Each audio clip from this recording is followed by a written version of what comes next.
This here is the Vivo T4 Pro, Vivo's latest swing in the T4 series. Now, the T4 lineup has been all over the place. Performance monsters like the T4 Ultra on one end and the budget champs like the T4X on the other. The T4 Pro though is aiming to be the ultimate all-rounder, promising solid performance and an impressive camera setup, likely around the 30,000 rupees mark. Let's talk about what really caught my eye, the design. But before we jump right in, smash that subscribe button so you're always the first to know about the latest gadget drops. Now, the T4 Pro comes in two colors. According to this Flipkart listing, there will be a gold color, but we have got the Nitro Blue here. And honestly, the understated look just works. It's clean, subtle, and pulls off that minimal premium vibe without being flashy. Vivo's gone with a plastic composite back and plastic sides, but thanks to the soft curves and those rounded corners, the phone actually feels great in the hand. At under 200 grams, it's light, but still feels reassuringly sturdy like a proper brick. It's quite slim too, and that's a good thing because it packs a pretty sizable battery. I have just one minor gripe with it. It's a proper fingerprint magnet. The darker blue color shows every smudge, but I reckon the gold color will be better. I am glad that Vivo is sticking with a uniform look across its mid-range and premium light phones like the Vivo V60 and the X200 FE, and honestly, it works. From the back, the T4 Pro has a slick camera module in glossy black that hides the main and telephoto camera really well. You don't get Vivo's signature Aura ring light here, but you do get a rear flash that supports fill light. Up front, we get a punch hole cutout for the selfie camera. Thanks to the quad curved display and those slim bezels, it honestly feels like you're holding something way pricier than it actually is. All of these little touches really make the T4 Pro stand out in the mid-range crowd.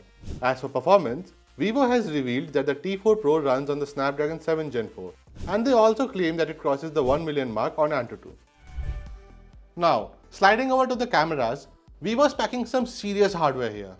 According to Flipkart, you're getting a 3x periscope lens, and leaks point to a 50 megapixel main camera. As for that little lens outside the camera island, it's most likely a bokeh camera for sharper details and that ultra creamy bokeh effect. The main camera churns out pretty solid and punchy shots with vibrant colors, sharp details, and an impressive dynamic range. Even if you zoom in, the details stick around and colors pop without looking overprocessed. Low light is handled pretty well as long as you keep your expectations in check. Now, you don't get an ultra-wide lens, which is a bit of a letdown. The main lens is wide enough, but only just covers most situations. Telephoto shots at 3x and 10x are crisp, and even up to 20x, images stay impressively usable. You can push it to 100x, and while you don't want to post those everywhere, they're still decent for the range.